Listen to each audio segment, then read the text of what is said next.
Cindy Berkland here with cindyberkland.com. And today I want to talk a little bit more about being ready and preparedness. And what that looks like is talking about clutter. And how does clutter relate to preparedness or getting ready? Well, I want to share a little bit about how I look at clutter. And when it comes to your money and your body, mind, soul, spirit, and being open and real and honest when it comes to your money, a lot of times when I go to clients' homes, if their house is cluttered and messy, I always know that their personal life and their financial life is messy. And why is that a tell? Because where we are in one area, we're in another area. Like, we don't usually have a very neat and super tidy office, and then our house is messy. Usually we have a messy office and a messy house, or a messy car. I will give you an honest to God truth about me. When I had my mortgage company and I was looking at bringing people on to become staff members, somebody that I needed to be a processor, I always made sure that after the interview, I walked them out to their car.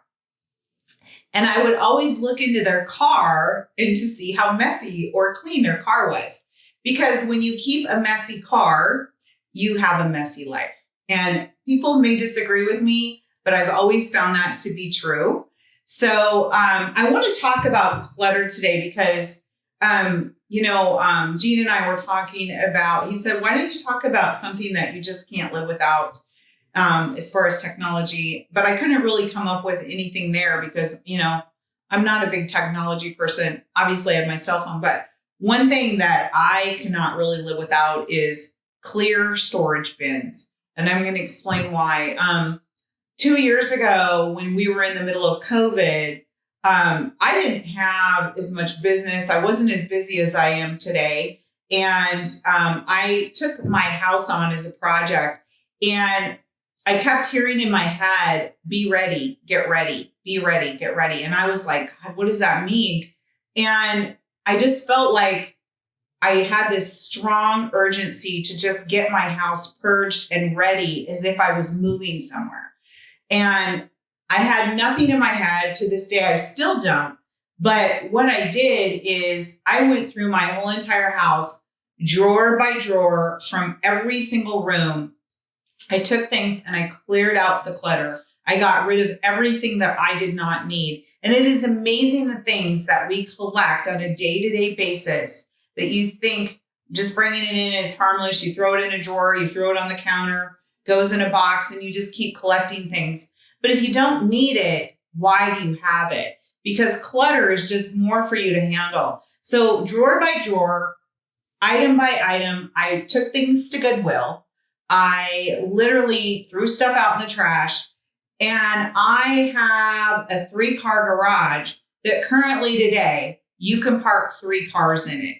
And right now I only have 1 car in there, but I have room to park 2 other cars. Why? Because what I did is I took all my storage bins, all the things I keep Christmas things in, all that stuff. I went through every single bin. I got rid of all the junk that I don't need.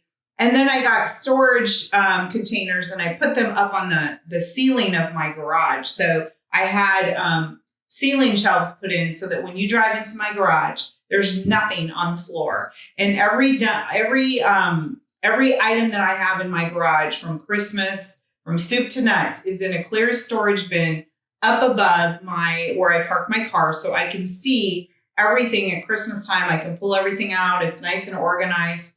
And I got rid of everything that I don't need. And guess what? 2 years later, I'm noticing there's stuff that I'm starting to bring into the house that I don't need or needs to go to Goodwill and hasn't done. So I recommend, guys, clear out the clutter.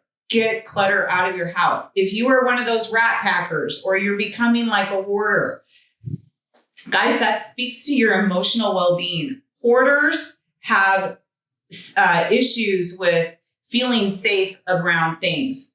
Usually hoarders have had things taken away from them when they were little, and they feel like they need to keep things around them to feel safe. So I would advise you to really take a look at those things. What things are you keeping around you to stay safe. That is a false sense of security. Fear is just false evidence appearing real. What are you keeping close to you that is not serving you, that is causing you stress or anxiousness? For me, clutter in a dirty house causes me to be anxious. So if it causes me anxiousness, I'm sure it does for you too. And if you want to clean up your financial life and clean up your mind and clean up it's got to start with your physical things. Clean up the clutter in your house and in your garage, and you'll be amazed at the next projects that you're going to start. Now, I know this sounds weird, and for some of you, it might be a new thought, but try it out. Try one room at a time. Some of you may say, my house, it's too much. It's too overwhelming. And I tell people, if you have that conversation and you're feeling really overwhelmed by it, start with a drawer in your kitchen or a drawer in your bathroom. Start somewhere, and every day do a drawer. Before you know it, how many drawers do you have in your kitchen? What are you going to go through in your kitchen? And then you have a nice, clean kitchen. The next thing you know, you go into the bathroom. You start there, one room at a time. But it's got to start with one drawer at a time. So Martin Luther King used to say, you don't need to climb the staircase today. It starts with a step. So take your step today to start to clear out the clutter out of your life. Okay. Now, if this conversation interests you, you know what to do. Get a hold of us at CindyBerkland.com. Cindy Berkland here. Just wanted to say thank you for watching the channel. And if you want more content, just need you to click right here. And don't forget to subscribe to the YouTube channel, clicking right here. If any of these conversations have interested you, please get a hold of us at CindyBerkland.com, or you can reach me at CindyBerkland@gmail.com. Thanks again for watching.